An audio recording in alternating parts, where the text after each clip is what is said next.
Hi, we're going to go through Unsplash.com, which is the third site for free images that I'm doing a quick guide for you on.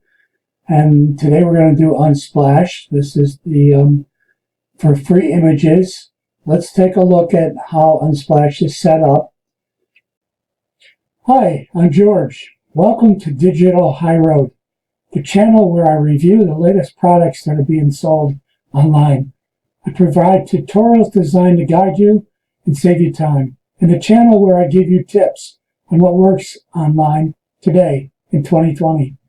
If you receive value from this video or any other of my videos, please like them. Also, don't forget to subscribe to my channel and to hit the bell so that you will receive proper notification every time I publish a new video. Now let's move on to today's video subject. First and foremost, you can become a member if you want. I am not a member, but you may be able to submit to the community your photos as well. And what you're going to find if you come to Unsplash.com is a facing that looks like this. And what you're going to do is, I found this interesting, that people have submitted their works to Unsplash, have an area where you can have your area featured. And according to subject matter, most likely, or the title of your presentation, your collection. But you can find pictures like Jack Frost, Snow and Ice. This person, Marsha, has a whole setup here for that.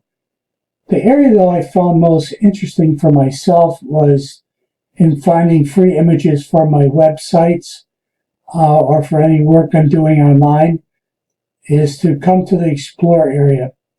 And what you're going to do is you're going to find images are set up in the following categories. There's wallpapers, there's images, backgrounds.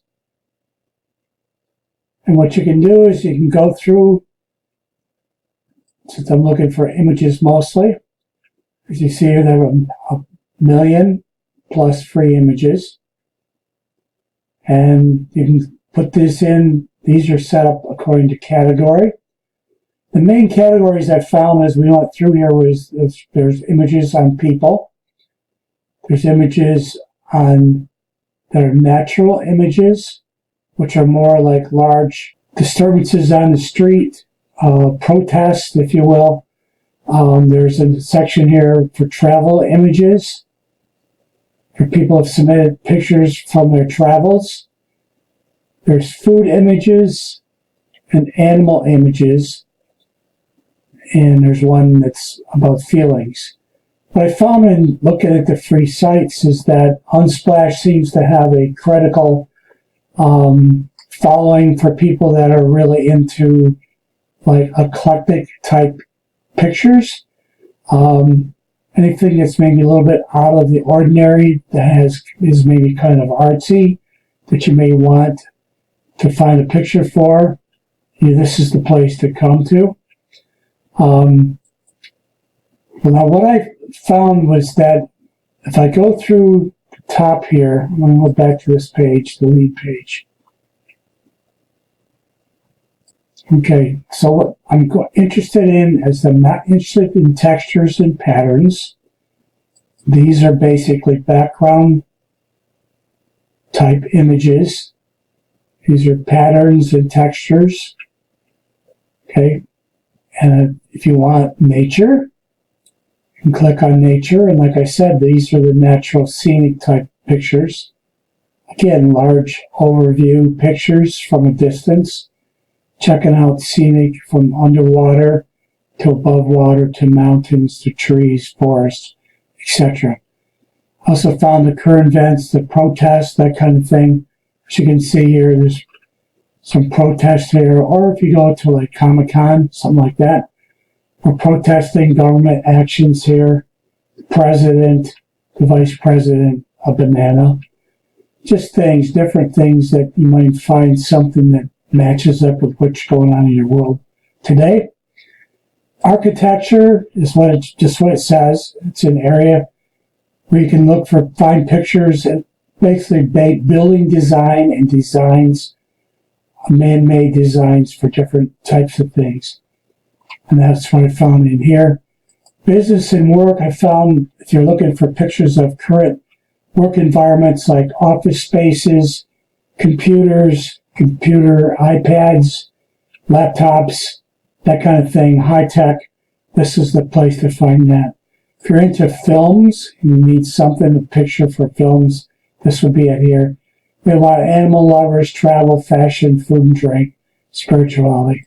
Let's say I have a site where I'm doing recipes for vegans, recipes for keto, something like that. I would come here maybe to find, or if I have a blog about coffees and or beers, brewing, something like that that's current today, you'd find it here under food and drink. So this is all free, and what you want to do is then go to look at what the license is, and it says all photos published on Unsplash can be used for free. Basically, for commercial and non-commercial usages, you do not need to ask permission from or provide credit to the photographer or Unsplash, but it is appreciated. So this is everything here. Anything here you can find, you can download, you can edit it for your usage, for your site, for your blog, for your video, whatever. This is a good source for videos. They do appreciate if you give credit to the photographer that's involved, and they tell here on how you can do that. So anyway, that's it for my tutorial on Unsplash, and I hope you enjoyed that. Please like the video if you did. Thank you for joining me today in my third of a video series on free images for your websites. Thank you.